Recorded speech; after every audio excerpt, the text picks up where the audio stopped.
Nuzvid government హాస్పిటల్లో మాజీ శాసనసభ్యులు అప్పారావు గారు మాట్లాడుతూ, మా గ్రామంలో ఇద్దరు వ్యక్తుల మధ్య జరిగిన వివాదాన్ని నాకు ఆపాదించటం, అదేవిధంగా మా పార్టీకి ఆపాదించటం, మంత్రి గారికి ఆపాదించటం జరిగింది. గతంలో దొరగారు మీరు చేసిన అక్రమాల గురించి నేను ప్రశ్నించినందుక నన్ను కూడా ఈ కేసులో మీరు ఇరికించాలని చూసేది. నేను ఈ నూజివేడికి పెద్ద రౌడీని అన్నారు. మీరు అన్నమాట కరెక్టే దొరగారు. మీరు నూజివేడికి పెద్ద రౌడీయే.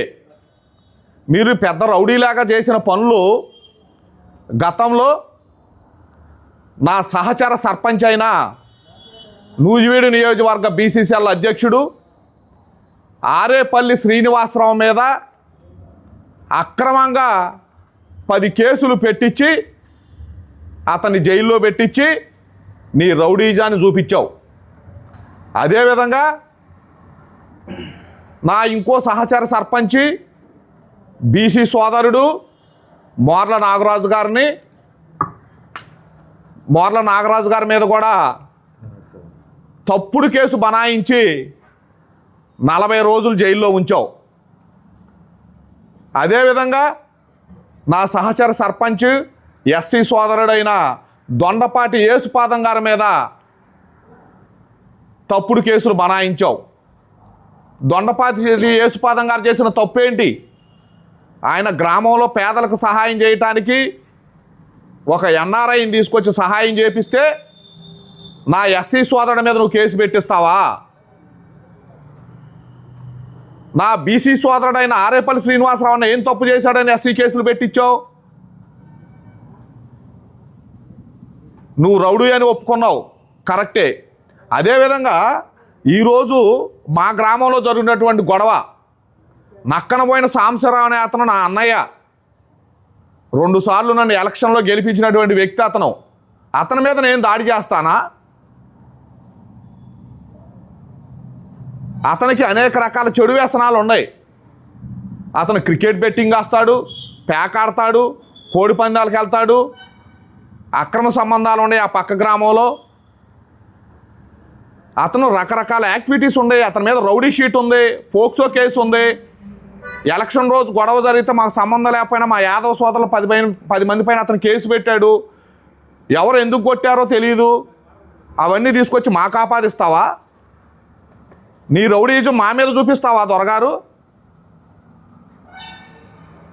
మీ పార్టీ అధ్యక్షుడు జగన్మోహన్ రెడ్డి తన రాజకీయం కోసం తన బాబాయిని చంపి ఏ విధంగా మా పార్టీ మీద వేశాడో అదేవిధంగా మీ వాడిని ఎవరో వ్యక్తిగత గొడవలుండి కొడితే అది తీసుకొచ్చి మా పార్టీకి ఆపాదిస్తారా?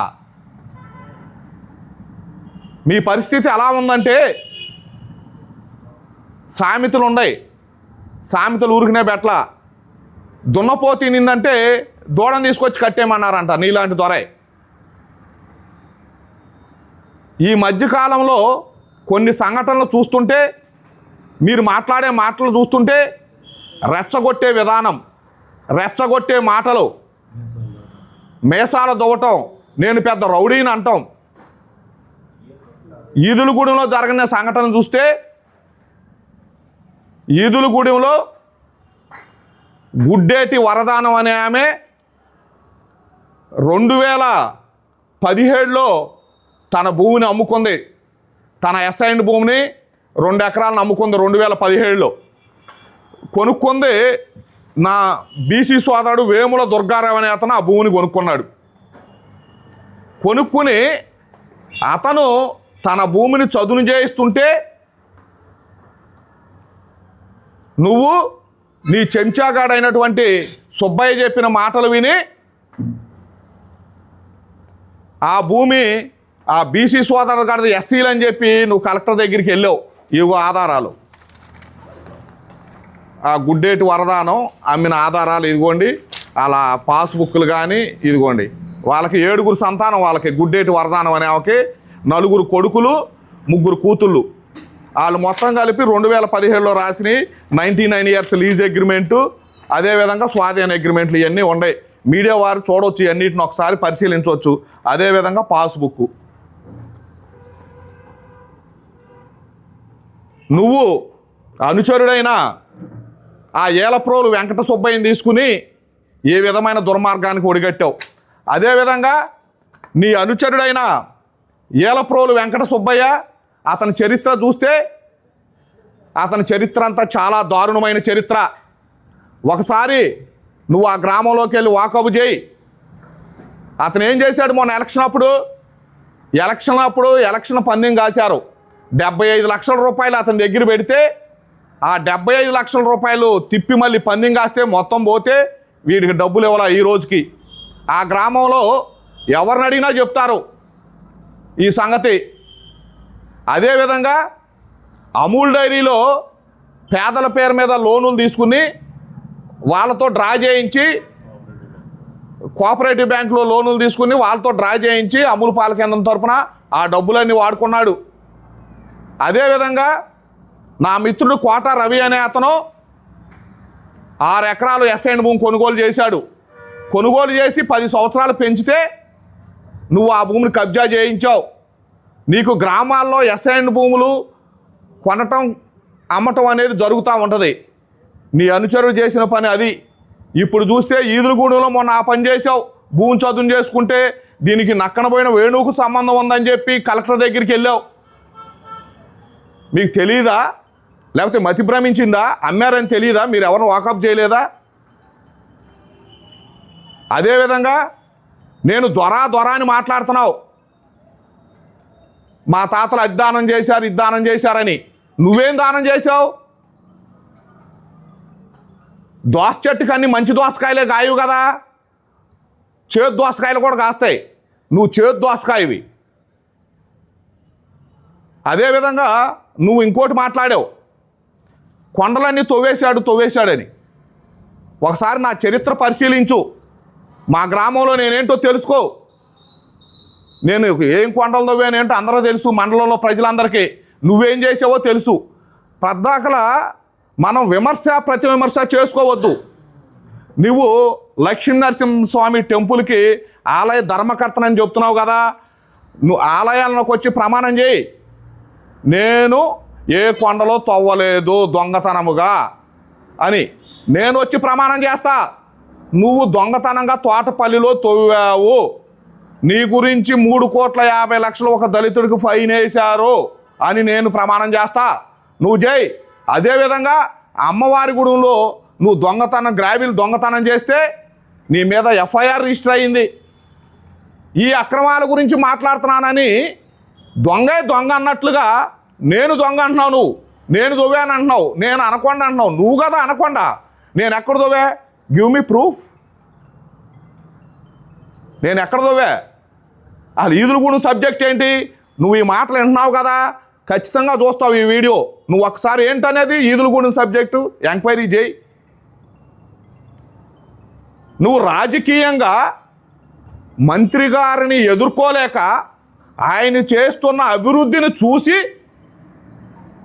కకావికలమైపోయి నీకు రాజకీయ జీవితం ఉండదన్న ఉద్దేశంతో మీ పార్టీలో కూడా మా పార్టీ నుంచి మీ పార్టీకి ఒక వ్యక్తి రాబోతున్నాడు, అతనికి టికెట్ ఇస్తారన్న విషయాన్ని తెలుసుకొని పబ్లిసిటీ కోసం, నీ రాజకీయం కోసం మాలాంటి బీసీల్ని అనగదొక్కాలనే ప్రయత్నం చేస్తున్నావు. దొరగారు, కాలం ఎప్పుడు ఒకే రకంగా ఉండదు. ఈరోజు పార్టీల పరంగా మేమేమి చేయలేకపోవచ్చు, కానీ దేవుడు అనేవాడు ఒకడు ఉంటాడు. మీరు చేస్తున్న దుర్మార్గాలన్నీ ఆ దేవుడు చూస్తూ ఉంటాడు. నా ఎస్సీ సోదరుల మీద కేసు పెట్టించో, బీసీ సోదరుల మీద కేసు పెట్టించో, ఇప్పుడు నా మీద పెట్టించాలని చూస్తున్నావు. ప్రతి దానికి, ప్రతి వస్తువుకి ఒక ఎక్స్పైరీ డేట్ ఉంటుంది. మీకు కూడా మీ ఎక్స్పైరీ డేట్ అయిపోయింది. ఇంకా మీ దొరల కాలానికి చెల్లుబాటు అయ్యింది. మీ దొరలు చెప్పే మాటలు ఎవరో వినరో. మీరు ఏదన్నా మంచి చెప్తే వింటారు.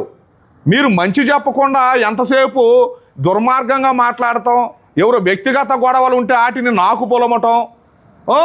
అదేవిధంగా తోటపల్లి గ్రామాన్ని ఏం చేశారండి మీరు? అక్కడికి వెళ్ళి చూస్తే చాలా దారుణంగా ఉందండి. ఏడుపు ఒకటే తక్కువ. నేను ఈ మధ్యకాలంలో సార్ ఫ్యాక్టరీ పెడుతుంటే వెళ్ళి చూస్తున్నా. చాలా దారుణంగా ఉందండి. పెద్ద పెద్ద అగాధాలండి. 100 అడుగులు లోతు తీసి పారేశారు. ఏంటి దొరగారంటే మీరు దొవ్వారంటున్నారు. మినిస్టర్ గారు ఈ నియోజకవర్గానికి వచ్చి 2 years అయింది. ఈ 2 yearsలో ఎన్ని క్వారీలు జరిగినాయి? ఈ 2 yearsలో అఫీషియల్ క్వారీ నర్సింపాలెం జరిగింది. నర్సింపాలెం క్వారీ దాదాపు అది 10 సంవత్సరాల నుంచి ప్రొసీజర్ నడుస్తుంది. ఇప్పుడు అయింది ఈ 2 yearsలో. అదేవిధంగా కనసానపల్లి అయింది. ఇంకా మినిస్టర్ గారు మీరు దొవ్వారని మాట్లాడుతున్నారు. ఉదయం మాట్లాడిన సంభాషణలో నక్కన పోయిన వేణు కొండలన్నీ దోవేసాడండి అంటున్నారు. ఇదేంటి ద్వారా? ఏం మాటలు? నువ్వు చేస్తున్న అక్రమాల గురించి నేను మాట్లాడుతున్నానైనా.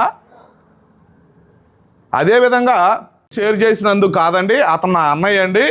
నా అన్నయ్య పోస్ట్ షేర్ చేసినందుకు దాడి చేయించడం కాదు. నక్కన పోయిన సాంబశివరావు అనే అతను నాకు అన్నయ్య. మా పెదనాన్న వాళ్ళ అబ్బాయి. నన్ను 2 సార్లు కూడా ఎలక్షన్లో గెలిపించింది అతనే. అతనికి నాకు ఏ విధమైన గొడవలు, అతనే మా మీద కవింపు చర్యలకు పాల్పడతా ఉంటాడు. అయినా సరే మనం శాంతియుత మార్గంలోనే శాంతిగా ఉండాలన్న ఉద్దేశంతోనే ఉండాం తప్ప ఏ రోజు మనం అటువంటి ఉద్దేశాలకు వెళ్ళింది లేదు. అలా పోస్టులు నేను చూడను కూడా. ఎప్పుడు అసలు ఆ ఫేస్బుక్లో పోస్టులు ఇవి చూడను. ఎవరని చెప్తే చూస్తూ ఉంటా, ఈ పోస్ట్ పెట్టారు ఆ పోస్ట్ పెట్టారని. అసలు నాకు ఈ గొడవ జరిగాక తెలిసింది. ఈ గొడవ జరిగాక కూడా ఒకడే బండి మీద నుంచి పడ్డాడు అన్నాడు, ఒకడే ఎవడో కొట్టాడు అన్నాడు, ఒకడు యాక్సిడెంట్ అయింది అన్నాడు. తర్వాత మా దొర చెప్తుంటే కానీ నాకు అర్థం కాల నేనున్నానని. ఎటువంటి సంబంధం లేదు సార్. ఒకవేళ సంబంధం ఉంటే 100% చెప్తా నేనే అని దమ్ముగా చెప్తా. భయపడే వ్యక్తిని కాదు దొర, భయపడే వ్యక్తిని కాదు, దమ్ముగా చెప్తా. మీ ఇద్దరికి రాజకీయ విభేదాలు ఉన్నాయని కేసులు పెట్టుకున్నారని చెప్పి ఆయన వాయిస్లో చెప్పారు. మీరు చెప్పింది కరెక్టేనండి. గతంలో విభేదాలంటే మొన్న ఎలక్షన్ ముందు వరకు ఇప్పుడు కూడా అతను ముద్రపోయిన వెంకటేశ్వర గారు మనిషి అండి. ముద్రపోయిన వెంకటేశ్వర గారు ఇండిపెండెంట్గా వెళ్ళినప్పుడు ఇండిపెండెంట్గా వెళ్ళాడు. తర్వాత వైసీపీలో కూడా ముద్రపోయిన వెంకటేశ్వర గారి డైరెక్షన్తోనే అతను వైసీపీలో ఉన్నాడు. మొన్న ఒక 15 రోజుల క్రితం సీతారాంపురంలో జరిగిన ఫంక్షన్ కూడా ముద్రపోయిన వెంకటేశ్వర గారు మనడు కలిసే వచ్చారు. అందులో ఎటువంటి సందేహం లేదు. ఆయన ఇద్దరు మనిషి, ముద్రపోయిన వెంకటేశ్వర గారు ప్రతాప్ గారికి ఇద్దరికి చెందిన మనిషి. అతను దాడి చేసిన వ్యక్తి అయితే నాకు తెలుసండి. నేను తెలియదని నేను చెప్పను. మా పక్క గ్రామంలో తెలియకుండా ఎట్టుంటారు? నా అనుచరుడైతే కాదు. దాడి చేసిన వ్యక్తి మీద కూడా చాలా కేసులు ఉన్నాయి. అతను కూడా చాలా గొడవలకు వెళ్ళే మనిషి అని నేను ఎంక్వైరీ చేయంగా తెలిసింది తప్ప నా అనుచరుడైతే కాదండి. నాకైతే తెలుసు. అతను నండూరి భాస్కర్ ప్రసాద్ అనే వ్యక్తి, ఏలప్రోలు వెంకట సుబ్బయ్య అనే వ్యక్తులు రోజు రెచ్చగొట్టే విధంగా పోస్టులు పెడుతున్నారు సోషల్ మీడియాలో. మొన్న ఒక పోస్ట్ పెట్టారు. ఏం పెట్టారో చూసారా? మొన్న పెట్టిన పోస్ట్ ద్వారా ఏంటి వడగాళ్ళు వస్తున్నాయంట, వేడిగాలి ఉందంట, వాళ్ళకి పైప్ లైన్ వేసి వాళ్ళ విలేజ్కి ఏసీ పెట్టాలంట. ఇదేంది ద్వారా? నువ్వు రౌడీజం చేద్దాం అనుకుంటున్నావు ఇక్కడ? నీ అనుచరులతో ఈ రకమైన పోస్టులో పెట్టించేది? This is not correct. అంటే ఆ పోస్ట్ మీ ఓడు అది పెడితే మా ఓడు ఏదన్నా పెడితే గొడవ అయింది. ఆ గొడవలో నువ్వు లబ్ధి పొందాలి. నువ్వు రాజకీయంగా నీ జీవితం కూడా సమాధి అయిపోయింది. మీ వాళ్ళతో రెచ్చగొట్టే విధంగా పోస్టులు పెట్టించి ఆ పోస్ట్ ద్వారా నువ్వు లబ్ధి పొందాలని. కానీ మా పార్టీ యొక్క సిద్ధాంతం క్రమశిక్షణకు మారుపేరు ఈ తెలుగుదేశం పార్టీ. గాంధీజీ సిద్ధాంతాలు మేము ఫాలో అవుతాం. ఒక చెంప మీద కొడితే రెండో చెంప మీద కొట్టమని రెండో చెంప చూపించే వ్యక్తులం మేము. అటువంటి వ్యక్తుల మీద నువ్వు దాడులు చేస్తున్నావని మాట్లాడుతున్నావు. నీ చరిత్ర ఏంటో మా చరిత్ర ఏంటో మా పార్టీలో ఎవరైనా సరే ఎస్సీ సోదరుల మీద కానీ బీసీ సోదరుల మీద కానీ ఈ నియోజకవర్గంలో కేసులు పెట్టించారా? హిస్టరీది నువ్వు పెట్టించావు. నా బీసీ సోదరుడు, నా గౌడ సోదరుడు ఆరేపల్లి శ్రీనివాసరావు మీద నువ్వు పెట్టించావు. నా ఎస్సీ సోదరుల మీద పెట్టించావు, ఇంకో బీసీ సోదరుల మీద పెట్టించావు. కానీ దొరా, నువ్వు చేస్తున్న విషయాలన్నీ చూస్తే కొద్దిగా క్రమశిక్షణ తప్పవలసి వస్తుందేమో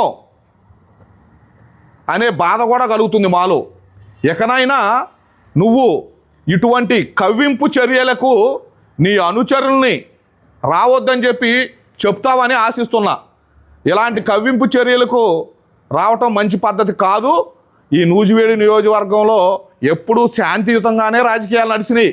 ఎంఆర్ అప్పారావు గారు కానీ, తర్వాత పాలడి వెంకటరావు గారు కానీ, కోటగిరి హనుమంతరావు గారు కానీ, చిన్నవరాంకోటయ్య గారు కానీ, ముద్రబోయిన వెంకటేశ్వర గారు కానీ, మీరు వచ్చాక